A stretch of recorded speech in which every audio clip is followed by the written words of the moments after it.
Unrest in America found its way to the streets of Springfield last night as hundreds of people gathered at the police department to protest the death of George Floyd and racial inequality in our nation. And while most of the crowd dispersed before dawn, one protester stood her ground into this morning. Western Mass News reporter Sabrina Riley has her story. Speak up against racism, Black Lives Matter, and We Have a Dream are just some of the many signs left behind at the Springfield Police Department after the peaceful protest in honor of George Floyd. The nation had been hitting the snooze button, but like any alarm clock, if a mommy hears, "Mommy," we wake up. We heard "Mommy," and the world woke up.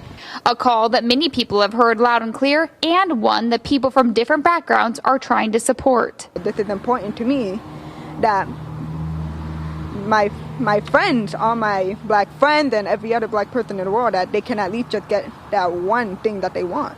That's why Azzy Cardona tells Western Mass News she stood her ground long after the dawn had come. Everybody in the crowd, they had been asking for the police to take a knee.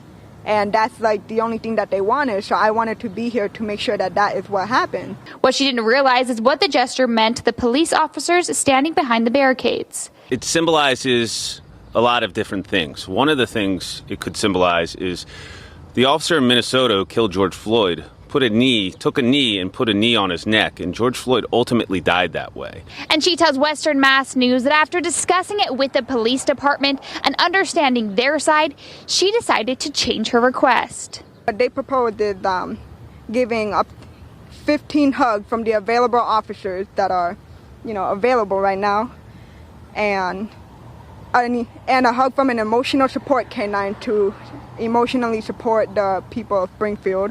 And although she's not a part of the Black community, she wants to stand up, speak out, and bring change. I'm deaf, but I hear your cries.